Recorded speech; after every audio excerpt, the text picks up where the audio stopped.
29 décembre 2025. Le football camerounais est à un tournant décisif. Samuel Eto'o vient tout juste d'entamer son second mandat à la tête de la FECAFOOT. Mais le bilan du premier est lourd, presque douloureux. Une défaite face aux Léopards du Congo, 1-0, synonyme de non-qualification pour la Coupe du Monde 2026. Autour de la sélection, le climat est électrique. Des tensions ouvertes avec le ministère des Sports. Une équipe nationale fragilisée, divisée, en perte d'identité. Et pourtant, le temps presse. Dans 20 jours, le Cameroun s'envole pour le Maroc, théâtre de la CAN 2025. À ce moment précis, une question brûle toutes les lèvres. Comment redonner vie aux lions indomptables, eux qui sont devenus des lions domptés?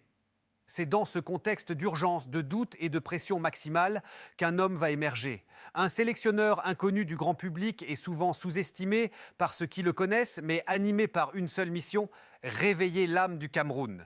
Cet homme, c'est David Pagou. Et voici l'histoire de celui qui a su rallumer la flamme des Lions à la CAN 2025. L'histoire de David Pagou commence le 13 janvier 1969 à Buéa, dans la région du sud-ouest camerounais. Issu d'un foyer modeste, avec un père militaire et une mère ménagère, il grandit dans un environnement marqué par la rigueur, la discipline et le sens du devoir. Très tôt attiré par le football et sa dimension tactique, Pagou se forge une solide réputation sur les bancs locaux. Il dirige notamment la renaissance de Ngoumou puis le stade Renard de Melong, des expériences déterminantes qui constituent le socle de son parcours avant son accession aux responsabilités nationales. Sur le plan sportif, David Pagou affiche un palmarès respecté au Cameroun. En 2020, il remporte le championnat MTN Elite One avec PWD de Bamenda, avant de décrocher la Coupe du Cameroun en 2021 avec le même club. La saison 2023-2024 marque l'apogée de son travail. Élu meilleur entraîneur de l'année, il soulève à la fois la Coupe du Cameroun et la Supercoupe. Au fil des années, son parcours l'amène à entraîner plusieurs clubs majeurs du pays, dont Stade Renard, Aigle Royal et Coton Sport en 2025, confirmant son statut d'entraîneur d'expérience et de bâtisseur.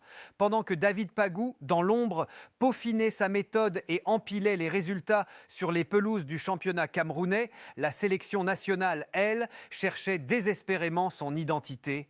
À la tête du football camerounais, Samuel Eto'o multipliait les choix contestés. Des décisions précipitées, des erreurs de casting qui fragilisaient un peu plus les lions indomptables. 2 mois seulement après son élection à la tête de la FECAFOOT, Samuel Eto'o prend une décision qui va surprendre tout le pays. Contre toute attente, il décide de mettre fin au contrat du sélectionneur portugais Antonio Conceição. Un choix d'autant plus incompris que Conceição sort alors d'un parcours jugé prometteur à la CAN 2021, organisé au Cameroun. Sous sa direction, les Lions indomptables avaient retrouvé une certaine solidité et décroché une 3e place, laissant entrevoir la construction d'un projet stable et cohérent. Mais cette continuité ne sera jamais accordée aux techniciens portugais.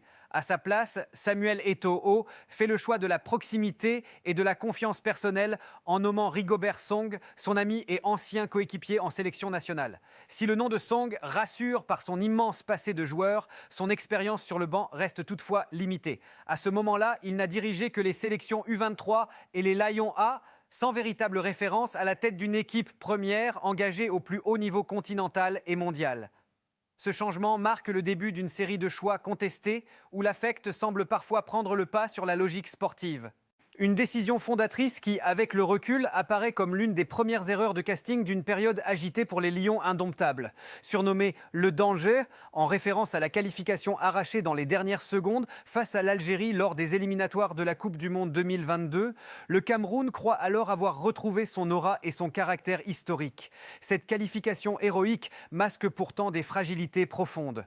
Au Mondial 2022, les Lions indomptables quittent la compétition dès le premier tour, malgré un total de 4 points, insuffisant pour accéder aux 8e de finale. Une élimination frustrante, tant le potentiel semblait supérieur au résultat final. Mais plus que les performances sportives, c'est surtout le climat interne qui marque ce mondial. La compétition est en effet entachée par une polémique majeure opposant Samuel Eto'o au gardien titulaire André Onana. En cause, des accusations d'indiscipline liées à des désaccords tactiques et de gestion du vestiaire. Le conflit prend une ampleur telle qu'André Onana ne dispute pas l'intégralité du tournoi, un épisode qui symbolise les tensions persistantes au sein de la sélection. Cet épisode du Mondial 2022 confirme une tendance inquiétante. Malgré des exploits ponctuels, les Lions indomptables peinent à retrouver la stabilité, la sérénité et l'unité qui ont longtemps fait leur force. Après l'échec relatif du Mondial 2022, place à un nouveau rendez-vous majeur, la Coupe d'Afrique des Nations 2023, organisée en Côte d'Ivoire. Une compétition que les Lions indomptables abordent dans le doute, sans certitude, et toujours marquée par les tensions accumulées. La phase de groupe illustre parfaitement ces difficultés. Le Cameroun ne se qualifie qu'in extremis lors de la dernière journée, au terme d'un scénario tendu et imprévisible. Une qualification arrachée plus que maîtrisée, révélatrice d'une équipe souvent en réaction plutôt qu'en contrôle. À ce stade, une chose devient évidente. Rigobert Song applique à la lettre sa propre théorie du danger. Attendre le dernier moment, jouer avec la pression, faire de l'urgence un moteur plutôt qu'un accident. Si cette approche permet parfois de créer des exploits, elle expose aussi la sélection à des risques permanents. Chaque match devient un pari, chaque minute une alerte. Et derrière cette stratégie du fil du rasoir, les Lions indomptables continuent d'avancer, sans jamais réellement rassurer. Cette fragilité finit par se payer au moment décisif. En huitième de finale, le Cameroun se présente face au Nigeria, dans un duel à haute intensité et à quitte ou double. Très vite, les limites des Lions indomptables apparaissent au grand jour. Portée par un Victor Osimhen en état de grâce, l'attaque nigériane fait vivre un véritable enfer à la défense camerounaise. Courses incessantes, appels tranchants, pression constante, les Lions subissent. Incisif, dominant et clinique, le Nigeria impose son rythme. Le Cameroun, dépassé dans l'impact et la maîtrise, finit par céder. Défaite 2-0 sans véritable appel. Une élimination logique au vu du scénario, mais lourde de sens. Elle marque la fin d'un parcours fragile, construit sur des alertes répétées, et confirme que la stratégie du danger permanent a, cette fois, atteint ses limites. Bilan de Rigobert Song à la tête des Lions indomptables 2022-2024. Nommé sélectionneur des Lions indomptables en février 2022, Rigobert Song a dirigé l'équipe nationale du Cameroun pendant environ 2 ans. Un mandat court, intense, marqué par des moments historiques, mais aussi par de nombreuses limites qui ont fini par fragiliser sa position. En chiffres, son bilan fait débat. 16 matchs disputés, 4 victoires, 5 matchs nuls et 7 défaites, soit un taux de victoire d'environ 25%, largement en dessous des standards attendus pour une nation du calibre du Cameroun. Au-delà des résultats, de nombreuses critiques ont émergé concernant le manque de cohésion, d'identité de jeu et de stratégie claire. Les choix tactiques et les compositions d'équipe ont souvent été jugés incohérents, donnant l'impression d'un groupe sans véritable projet à long terme. Avec seulement 4 victoires en 16 matchs, le rendement sportif a fini par convaincre les dirigeants que le Cameroun ne progressait pas dans la bonne direction. Une fin de mandat inévitable. Face à la pression populaire, médiatique et institutionnelle, le contrat de Rigobert Song a pris fin en avril 2024. Son passage à la tête des Lions indomptables restera donc contrasté. Un sélectionneur capable de coups d'éclat face aux grandes nations, mais incapable d'installer une régularité et une domination attendue d'une équipe de premier plan en Afrique. Au final, le mandat de Rigobert Song pose une question centrale. Vaut-il mieux juger un sélectionneur sur des exploits isolés ou sur la constance et la vision à long terme? Une interrogation qui continue d'alimenter le débat chez les supporters camerounais. Après Rigobert Song, l'ère Marc Brice, entre espoir déçu et crise de confiance. Après le départ de Rigobert Song, le Cameroun a tourné une nouvelle page avec l'arrivée de Marc Brice à la tête des Lions indomptables. Un choix qui devait marquer un nouveau départ, redonner une identité de jeu à la sélection et surtout réconcilier toute une nation avec son équipe nationale. Les premiers discours, les premières listes de joueurs et certaines intentions de jeu ont rapidement suscité de l'enthousiasme. Les supporters espéraient enfin revoir les Lions prendre du plaisir sur le terrain et jouer un football plus structuré. Cependant, cet espoir a été de courte durée. Très vite, les résultats ont rattrapé le projet. Malgré une sélection jugée compétitive et un groupe de joueurs talentueux, le Cameroun a manqué l'essentiel, la qualification pour la Coupe du Monde 2026. Un échec lourd de conséquences, d'autant plus difficile à accepter qu'il représente à ce stade le seul trophée du mandat de Marc Brice. Une non-qualification, symbole d'un projet qui n'a jamais réellement décollé. décoller. Une nation désabusée malgré un jeu plus séduisant. Certes, par séquence, l'équipe a montré un visage plus agréable avec davantage de circulation de balles et une volonté de mieux jouer au football. Mais dans le football de haut niveau, le plaisir sans résultat ne suffit pas. Les Lions indomptables ont souvent donné l'impression de bien jouer, sans gagner, accumulant frustration et regrets. Pour une nation habituée aux grandes compétitions et aux exploits continentaux, cet échec a profondément marqué les esprits. Progressivement, la déception s'est transformée en colère, puis en remise en question globale de la gestion du football camerounais. Car au-delà du sélectionneur, c'est toute la chaîne de décision qui se retrouve pointée du doigt.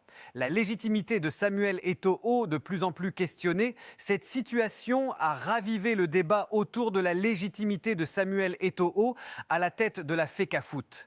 Élu avec la promesse de révolutionner le football camerounais, de professionnaliser sa gestion et de faire rayonner la sélection nationale, Eto'o était attendu comme l'homme providentiel.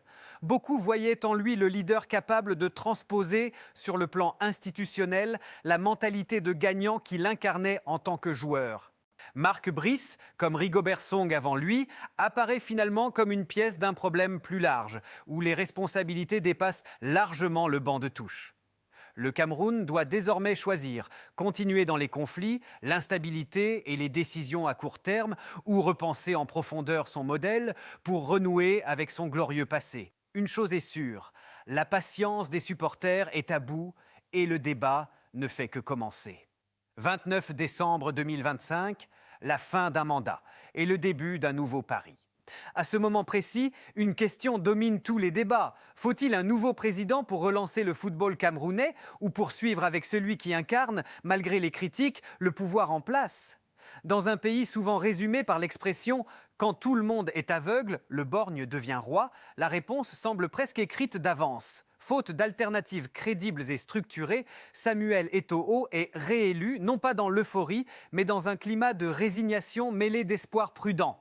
Un nouveau mandat qui commence sous haute tension avec une obligation claire, tirer les leçons des échecs passés, le choix du réalisme après les désillusions. Conscient que les beaux discours et les projets théoriques n'ont pas suffi, Samuel Eto'o opère alors un virage stratégique. Fini les entraîneurs sans expérience du très haut niveau, capables de séduire à la parole mais incapables d'apporter des résultats concrets. Place désormais au réalisme, à la connaissance du terrain local et à une approche pragmatique du football camerounais. Ce changement de cap surprend autant qu'il intrigue. Contre toute attente, Eto'o décide de miser sur un profil atypique, loin des grands noms du football mondial, mais profondément enraciné dans la réalité nationale. David Pagou, un pari audacieux à 20 jours de la CAN. C'est ainsi qu'à seulement 20 jours du coup d'envoi de la Coupe d'Afrique des Nations, la FECAFOOT annonce la nomination de David Pagou comme sélectionneur des Lions indomptables. Un choix qui fait l'effet d'une bombe. Méconnu du grand public international, Pagou est pourtant bien connu des suiveurs du football camerounais, apprécié pour sa rigueur, sa lecture du jeu et sa capacité à tirer le maximum de groupes, pourtant limités sur le papier. Cette nomination, à la veille d'une grande compétition, ressemble à un pari à haut risque, mais aussi à un acte de rupture. Pour la première fois depuis longtemps, la fédération semble privilégier la connaissance du contexte local plutôt que le prestige du CV. Une décision qui divise l'opinion. Certains y voient une improvisation de plus, d'autres une opportunité unique de redonner une identité au Lion. Un dernier coup de poker pour sauver un projet. En choisissant David Pagou dans l'urgence, Samuel Eto'o joue sans doute l'un des coups les plus décisifs de sa présidence. Cette CAN devient alors bien plus qu'un tournoi. Elle se transforme en jugement populaire, autant pour le sélectionneur que pour le président de la FECAFOOT. Réussite ou échec, cette décision marquera durablement l'histoire récente du football camerounais.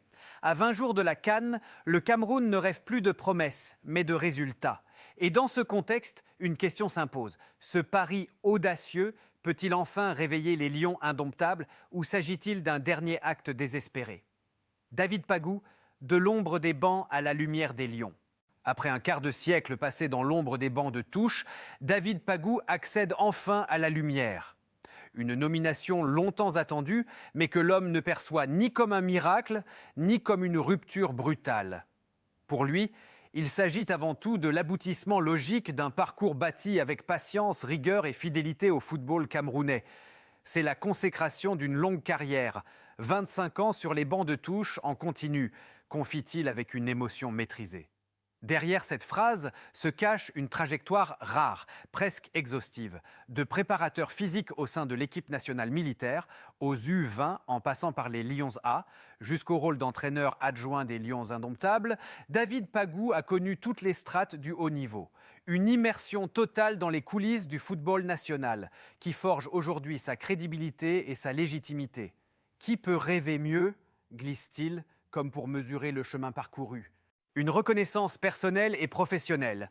Cette promotion, Pagou la vit aussi comme une validation intime, celle d'un homme longtemps resté discret, parfois oublié, mais toujours constant dans ses méthodes.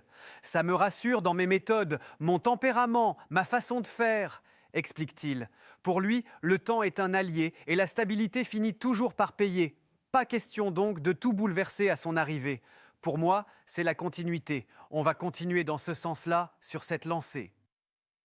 Un discours apaisé, presque rassurant, à l'image de son parcours. Pas de révolution tapageuse, mais une volonté claire de consolider l'existant et de donner une identité durable à l'équipe. Le poids des responsabilités et l'urgence du résultat. Mais derrière la sérénité affichée, David Pagou sait que le plus difficile commence maintenant. Le costume de sélectionneur ne laisse aucune place à l'attentisme.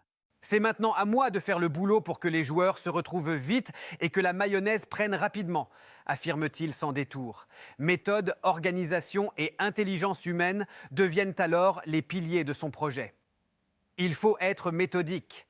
À nous de trouver les éléments pour fédérer tout le monde autour de mon discours. Un message clair. L'équipe devra avancer ensemble, sans fracture ni clan. Lucide, le technicien ne se cache pas derrière des illusions. On nous attend au pied du mur, reconnaît-il, conscient du regard critique posé sur lui et sur son équipe. Mais loin de s'en inquiéter, il affiche une détermination calme. On va s'atteler à réussir ce pari. L'humain au cœur du projet. Au centre de la vision de David Pagou, l'humain occupe une place essentielle. Plus qu'un tacticien, il se veut un fédérateur, un homme de confiance pour ses joueurs. J'ai envie de donner à ces grands garçons tout ce que j'ai. Ils vont le constater dès le premier contact, promet-il. Pour lui, la réussite passe par le respect mutuel, la communication et l'engagement total.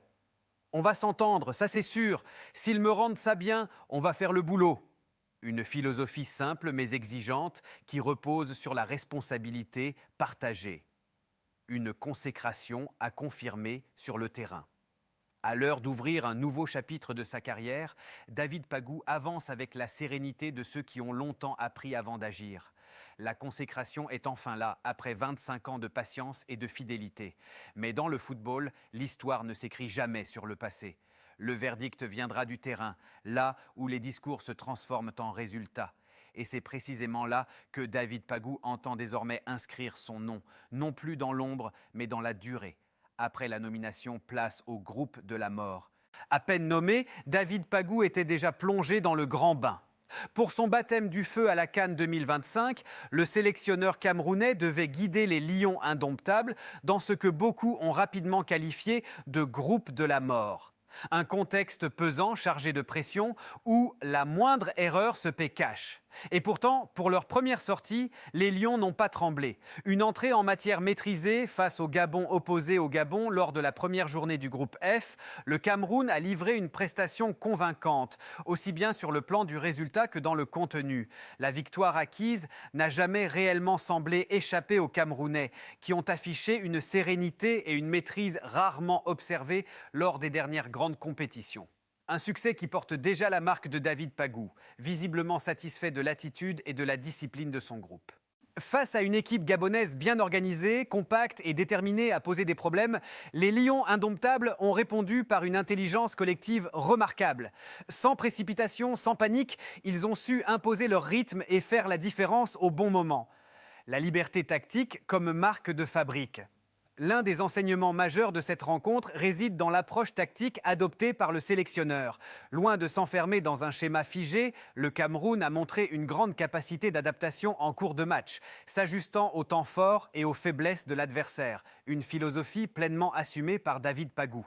Un match de football est un jeu de position. On étudie l'adversaire, mais la réalité du match peut être tout autre. J'ai laissé la latitude à mes joueurs de s'adapter et, avec leur intelligence de jeu, de moduler le système à leur guise, a-t-il expliqué après la rencontre. Cette liberté accordée aux joueurs s'est traduite sur le terrain par une animation fluide, des permutations constantes, une occupation intelligente des espaces et une pression continue sur la défense gabonaise. Plus qu'une simple victoire d'entrée, ce match a donné un signal fort sur la direction tactique prise par le staff technique. La naissance d'une identité. Conscient des attentes et du regard critique posé sur lui depuis sa nomination express, David Pagou n'a pas fui ses responsabilités. Au contraire, il assume pleinement cette nouvelle dynamique en construction. La patte de David Pagou est en train de naître. Une phrase lourde de sens qui résonne comme une promesse mais aussi comme un engagement. Celui de bâtir une équipe reconnaissable, cohérente et capable de rivaliser avec les meilleures nations du continent. Un signal fort pour la suite de la CAN 2025. Avec ses 3 premiers points, le Cameroun prend une option intéressante dans le groupe F et aborde la suite de la CAN 2025 avec confiance et sérénité. Bien sûr, tout reste à faire et la confirmation sera essentielle lors des prochaines journées. Mais une chose semble déjà acquise. Les Lions indomptables commencent à parler le langage de leur sélectionneur. Dans un groupe aussi relevé, cette première prestation pourrait bien être le point de départ d'une aventure plus grande que prévu. Reste à savoir jusqu'où cette nouvelle identité pourra porter le Cameroun. Le premier grand test, face à la Côte d'Ivoire.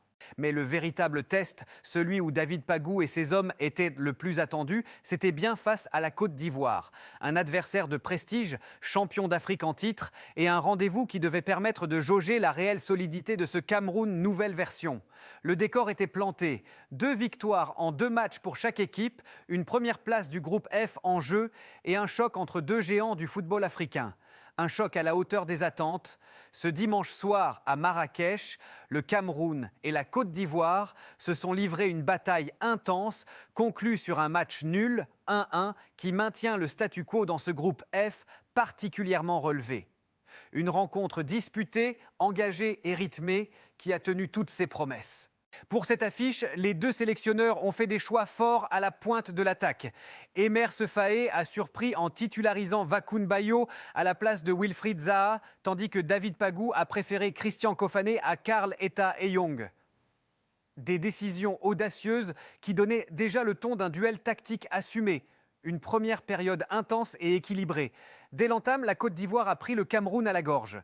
Plus agressifs dans les duels et plus inspirés offensivement, les éléphants ont imposé un pressing haut et étouffant. Amad Diallo a d'ailleurs donné un premier frisson aux Lions avec une énorme occasion dès la 7e minute. Mais le Cameroun n'a pas tardé à réagir. Solide et discipliné, les Lions indomptables sont sortis progressivement de leur camp pour se projeter en contre. Darlin Yongwa a frôlé l'ouverture du score à la 11e minute avant que les Camerounais ne prennent clairement l'ascendant. Christian Kofane a vu sa frappe s'écraser sur la barre transversale 21e, tandis que Carlos Baleba, trop précipité, a manqué une belle opportunité 26e. Dans un premier acte très rythmé, la Côte d'Ivoire a néanmoins mieux terminé. Wakoun Bayo aurait pu ouvrir le score juste avant la pause s'il avait mieux ajusté sa tête. 41e, laissant les 2 équipes dos à dos à la mi-temps. Des buts, du répondant et une bataille totale. La seconde période est repartie sur des bases encore plus élevées. Et ce sont les Ivoiriens qui ont frappé les premiers. Sur une ouverture lumineuse de Ghislain Conan, Amad Diallo a éliminé son vis-à-vis avant d'envoyer une frappe enroulée somptueuse en pleine lucarne, 1-0, 51e. Mais loin de sombrer, le Cameroun a réagi immédiatement. Preuve de la maturité mentale insufflée par David Pagou. Dans un match devenu complètement débridé, où le ballon passait d'une surface à l'autre, Junior Tchamadeu a tenté sa chance à l'entrée de la surface. Sa frappe, légèrement déviée par Conan, a trompé Yahya Fofana, permettant aux Lions de revenir au score 1-1. Un combat jusqu'au bout. À partir de là, Marrakech a été le théâtre d'une véritable bataille. Sous les yeux de Kylian Mbappé, Aurélien Tchouaméni et Jules Koundé, présents en tribune, les 2 équipes se sont rendues coup pour coup. Chacune a eu ses occasions pour faire basculer la rencontre, mais ni le Cameroun ni la Côte d'Ivoire n'ont réussi à prendre l'ascendant définitif. Le score final de 1-1 reflète parfaitement la physionomie du match. Valeureux, solidaires et disciplinés, les Lions indomptables ont tenu tête aux champions d'Afrique en titre. Toujours dangereux grâce à son impressionnant vivier offensif, même si celui-ci devra encore gagner en efficacité. Un nul prometteur pour la suite.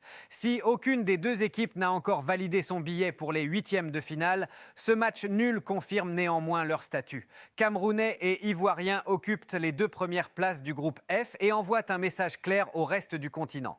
Il faudra compter sur eux dans cette CAN 2025. Pour le Cameroun, ce nul a une valeur particulière. Il prouve que le projet de David Pagou peut résister aux plus grandes nations africaines. Le test est passé. Reste désormais à transformer cette solidité en ambition pour la suite de la compétition. Une qualification rassurante et le retour du sourire. Malgré une deuxième place obtenue à l'issue du premier tour de cette CAN, le peuple camerounais semble peu à peu retrouver le sourire. Longtemps habitués aux incertitudes, aux tensions et aux désillusions, les supporters redécouvrent enfin une équipe compétitive, solidaire et surtout lisible dans ses intentions. La qualification est là, l'essentiel est assuré et au-delà du classement, c'est surtout le contenu proposé qui nourrit l'optimisme. Certes, terminer deuxième n'offre pas toujours la voie la plus simple pour la suite de la compétition. Mais dans le contexte actuel, ce résultat apparaît comme une confirmation des progrès réalisés sous la direction de David Pagou. Les Lions indomptables ont montré une capacité à rivaliser avec des adversaires de haut niveau, à encaisser les temps faibles et à répondre dans les moments clés. Autant de signes qui rassurent une nation en quête de repères. Un plan de jeu qui commence à s'imposer. Plus qu'une simple qualification, c'est surtout le plan de jeu qui retient l'attention.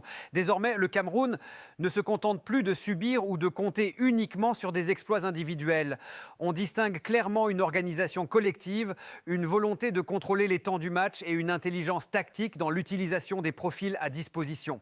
David Pagou semble avoir instauré un équilibre entre rigueur défensive et liberté offensive. Les blocs sont compacts sans être frileux, les transitions sont mieux maîtrisées et les joueurs affichent une réelle compréhension des rôles qui leur sont confiés. Cette cohérence nouvelle explique en grande partie la sérénité retrouvée sur le terrain et dans les tribunes. Place au décryptage. Aujourd'hui, l'heure n'est plus seulement au constat, mais à l'analyse. Que propose réellement ce Cameroun version Pagou ? Quels sont les principes clés de son animation ? Où se situent les forces et quelles zones restent encore perfectibles avant d'aborder les matchs à élimination directe ? C'est ce plan de jeu que nous allons maintenant décortiquer pour comprendre pourquoi, malgré une simple deuxième place, les Lions indomptables ont réussi à rallumer l'espoir et à redonner confiance à tout un peuple. Une organisation inspirée du vécu militaire de David Pagou. L'organisation mise en place par David Pagou ne doit rien au hasard. Elle est profondément marquée par son vécu personnel, notamment l'influence de son père militaire qui a façonné sa vision de l'autorité, de la discipline et de la hiérarchie. Chez Pagou, le football se conçoit avant tout comme une chaîne de commandement claire où chacun connaît sa place et son rôle sans ambiguïté. Dans cette architecture, Samuel Eto'o apparaît comme le général, celui qui fixe la ligne, donne les orientations et impose le cadre global. David Pagou, lui, endosse le rôle du colonel, celui qui applique les décisions sur le terrain, fait respecter les règles et veille à l'exécution stricte du plan. Quant aux joueurs, ils sont appelés à exécuter les consignes sans remise en question, dans un esprit d'obéissance collective et de discipline totale. Une sélection pensée pour l'obéissance et la malléabilité. Cette vision se reflète clairement dans la liste des joueurs sélectionnés. David Pagou a fait un choix fort, misé majoritairement sur des jeunes joueurs encore en construction qui n'ont pas tout gagné ni tout prouvé au plus haut niveau. Des profils plus enclins à écouter, à apprendre et surtout à se plier aux exigences du collectif, sans conflit d'ego ni contestation d'autorité. Un parti pris assumé qui tranche radicalement avec les générations précédentes. Car ce modèle, fondé sur une discipline stricte et une hiérarchie verticale, aurait été difficilement applicable avec certains cadres historiques de la sélection. La mise à l'écart des cadres historiques. Dans ce système, il n'y avait visiblement plus de place pour des leaders affirmés comme André Onana, André Franck Zambo Anguissa, Vincent Aboubakar et plusieurs autres cadres emblématiques. Des joueurs au statut fort, à l'expérience internationale immense, mais aussi à la personnalité suffisamment affirmée pour questionner, discuter ou parfois contester certaines décisions. Autrefois pilier incontesté des Lions indomptables, il ne figure même pas sur la liste actuelle. Une absence lourde de sens qui confirme la volonté de rompre avec une gestion basée sur l'influence individuelle au profit d'un collectif discipliné où personne n'est au-dessus du système. Une méthode qui divise mais qui s'impose. Cette approche ne fait pas l'unanimité. Pour certains, elle représente une régression, un renoncement à l'expérience et au leadership naturel de joueurs d'élite. Pour d'autres, elle incarne au contraire une reconstruction nécessaire après des années de tensions internes, de conflits d'autorité et d'instabilité chronique. Une chose est sûre, David Pagou a imposé un modèle clair, inspiré du monde militaire, où la discipline prime sur le statut et où l'ordre collectif l'emporte sur les individualités. Reste désormais à savoir si cette méthode, efficace sur le court terme, pourra résister à l'épreuve du très haut niveau et au moment où l'expérience fait souvent la différence. Une communication maîtrisée, inspirée de Sun Tzu. Même sur le plan de la communication médiatique, David Pagou applique avec rigueur les principes qui guident sa vision du leadership. Fidèle aux enseignements de Sun Tzu, il semble avoir fait sien cet adage implicite. Lorsque le message est mal transmis, le problème ne vient pas des soldats, mais du général. Autrement dit, la clarté du discours est une responsabilité qui incombe aux chefs et non à ceux qui exécutent. Chez Pagou, pas de proverbes inutiles, pas de grandes théories destinées à séduire ou à faire les gros titres des journaux. Il évite les formules creuses et les déclarations spectaculaires, préférant une communication sobre, directe et fonctionnelle. Son objectif n'est pas de briller devant les caméras, mais de protéger son groupe et de maintenir un cadre clair autour de l'équipe. Le terrain avant les micros. Cette posture révèle un trait essentiel de sa personnalité. David Pagou est avant tout un homme de terrain. Là où certains entraîneurs cherchent la reconnaissance médiatique ou l'adhésion par le discours, lui laisse ses actes parler.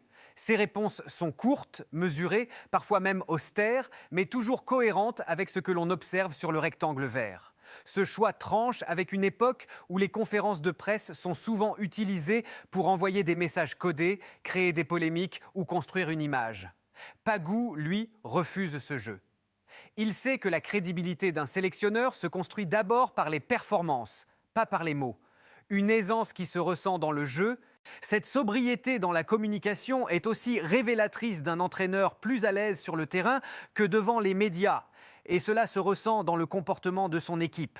Les joueurs semblent libérés de toute pression extérieure, concentrés sur leur mission, sans être parasités par des discours contradictoires ou des attentes artificiellement créées. En clarifiant le message en interne et en maîtrisant celui destiné à l'extérieur, David Pagou instaure un climat de stabilité et de confiance. Les rôles sont définis, les responsabilités assumées et les joueurs savent exactement ce que l'on attend d'eux. Un silence qui en dit long. Au final, ce silence maîtrisé, cette retenue médiatique, en disent parfois plus long que de longs discours. En refusant de faire des médias un terrain de jeu, David Pagou confirme une chose.